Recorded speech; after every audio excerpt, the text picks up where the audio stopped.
Hey, everybody. Welcome back to the Bad Iron Podcast. I'm here with you on Friday, October 4th, getting ready for another college and NFL football weekend. Fall's officially here. We took a weekend off last week. Jeff and Fonte and we all decided we wanted to take a little break. Fonte, of course, is not with us today either. He decided to play golf again. I think that's probably more important to him than making picks and talking about good stories. But nonetheless, we're going to go over a few games today. That's all we're going to do. Make it quick, short and quick, to the point. See if we can start to build on the momentum of the last 2 weeks where we've had some pretty good success. Both of my teams, the Chiefs, undefeated in the NFL, and my Cats took down Ole Miss. And I wish I would have been on here because I would have given you the money line in that game. I picked them to beat Ole Miss. My plus a 17-point underdog that would have paid off very well for everybody. But what a great game that was. And then everybody, hopefully, you got to watch some of the Alabama Georgia game. That was incredible as well. The over in that hit easily. That was what I was on for that game because I figured those two teams are way too athletic, way too talented on offense. And one of the teams has a pretty good receiver that's only 17 and he won't turn 18 till February. I think the Chiefs are going to try to pick him up from Alabama because they need a wide receiver. But let's get into some of the games. We got a game tonight. I'm going to go through these pretty quick. I don't love all of them. I'll tell you the ones I really do like, but I just want to touch on a lot of these. So the first game is my wife's alma mater, Oregon Ducks tonight. They're hosting Michigan State.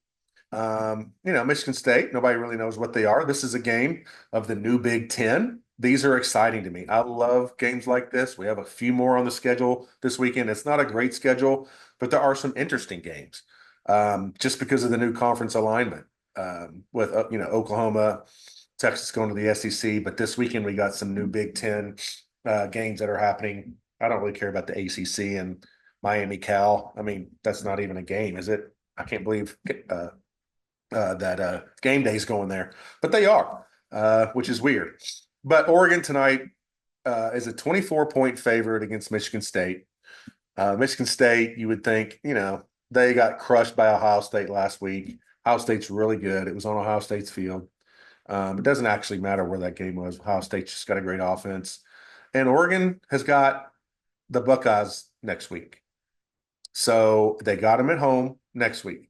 That's the probably, if not the biggest, one of the top two biggest games on Oregon's schedule if they want to get to the playoffs. So I think they're going to be looking ahead a little bit, thinking about that game. So I think Michigan State keeps it close and keeps it within the 24. This is one I like, but I probably won't bet it because my wife loves Oregon, so she'll be cheering for Oregon. But it's one to think about with Oregon, I think, looking ahead to Ohio State next week. We also got UNLV and Syracuse tonight. We haven't had a chance to talk about the UNLV quarterback quitting the team basically because he didn't get paid. I think it's going to happen a lot more. We've already seen it happen a few more times. UNLV plays Syracuse, and in this game there are two really good offenses. Syracuse, you probably haven't watched them yet. They got a really good quarterback. They put points on the board. Neither team has a great defense, so I'm going with the over 55 in this game. Friday night, Las Vegas, putting up some lights, some sevens on the slot machine. We're going to go over 55 in this game. I don't really have a feeling about who might win. UNLV has looked good even without the quarterback last week. Going on to Saturday, Texas A&M is hosting Missouri. Missouri, a top 10 team, very lucky to beat a lowly Vanderbilt team last week at home. Maybe they were looking ahead to this game. Texas A&M is only a 2-point favorite at home. They beat a good Arkansas team last week. So I'm taking A&M minus the 2 to beat Missouri. I think I said this at the beginning of this year in one of the early podcasts that I think Missouri is in for regression. So far, they haven't gotten the loss yet, but they barely beat Boston College at home and they barely beat Vanderbilt at home. That to me says they're regressing a little bit, even though they have one of the best receivers in the nation, if not the best receiver in the nation. But I think going down there to play the 13th man. I got basketball on the mind. 12th man. I'll get it right here in a second. The 12th man at Texas A&M. Maybe they'll have 13, and I think Texas A&M gets the W and beats Missouri, covers the 2-point spread. Louisville had a tough game last week. Louisville is now hosting SMU. after a tough loss at Notre Dame last week, where somehow Notre Dame won with like only 11 first downs. There was some ridiculous stat with that. I don't think either of those teams are any good, Louisville or Notre Dame. I think they're both overrated. I don't think it's at Louisville. I don't think the Louisville fans, they're a party fan base. I don't think they're going to care about SMU coming in. They don't really even know who SMU is. I bet you half the Louisville fans don't know what state SMU is in, let alone what city it's in or what SMU stands for. I'd bet at least, well, I won't say how much I'll bet, but I bet you they don't know. And SMU has been surprisingly good despite losing, coach and a few other important players. They've stayed strong this year and played very well. They're going to keep it within the 7 at Louisville. I think SMU plus 7 at Louisville. If it goes below 7, I probably wouldn't take it. But I like SMU to cover that because I think Louisville's going to come a little bit on a hangover after losing that game last week to Notre Dame, and they'll come in a little slow, a little sluggish. I talked earlier about Georgia, Alabama, an incredible game. My Cats almost beat Georgia the week before, 13-12. If they could have only picked up one of the 3 fumbles that Georgia put on the ground. So Georgia did not look great against Kentucky, but I think I shared a stat, and if I didn't, then here it is. And I don't remember how many years this has been, but I believe it's been over the last 10 years. Georgia has only failed to score 20 points 3 times in an SEC game. 3 times in 10 years. All 3 were against Kentucky. So it's just not a great matchup for Georgia. So I had Georgia coming in there and scoring a lot of points against Alabama, which they did. Now, they didn't get the win because it was on Alabama's field, that amazing receiver. But I think Georgia bounces back this week and gets right. They play Auburn at home. They're a 22-point favorite. They got to lay the lumber down since they've got a loss on the board. And they're going to roll Auburn and their new quarterback this week by, I would say, more than 30. But the line is only 22. Give me Georgia minus 22 versus Auburn. South Carolina is playing Mississippi. Mississippi, who just lost to my Cats. South Carolina's at home. They beat my Cats somehow in the second week. They beat Kentucky 31-6 in a fluke game, in my opinion. Their only loss was at home to LSU after being up by 2 touchdowns. And they're getting 10 points at home against Mississippi. Now, Mississippi will bounce back and play a lot better, but I just think after seeing Mississippi last week, this is a bad matchup for them. South Carolina's front 7 is the strength of the team. I can attest to that after watching them against my Kentucky Wildcats, and that's what hurt Mississippi. They were unable to run the ball against Kentucky, and so that front 7 was able to tee off and get a good rush. So Mississippi may stay close. They may even win the game, but I don't think they're going to beat South Carolina by more than 10 points. So give me South Carolina at home plus 10 against Mississippi. This is one of my best bets of the day. I think Mississippi might squeak out a win, but I think South Carolina is able to keep close at home. And Alabama, going back to the Alabama-Georgia game, they play at Vandy. They play here in Nashville. No fans will show up for this game from a Vandy standpoint. I mean, there is no home field advantage. It'll be 70-30 Alabama fans. It's supposed to be beautiful weather here in Nashville tomorrow. Alabama is coming off a big win, so I usually bet against that. So I'm not going to bet the spread here, but Vandy has been able to move the ball. And Alabama showed that they were vulnerable to some things last week against Georgia. So I'm going over here, over 54. And honestly, Alabama might get 54 in this game. But I think Vandy can get a couple touchdowns on the board. So give me Bama, Vandy, over 54. The defenses won't care in this game. Alabama is going to come in a little sluggish on defense. They won't be able to help themselves, but the score Milroe's so good, over 54. Tennessee at Arkansas. I have gone back and forth on this one a lot.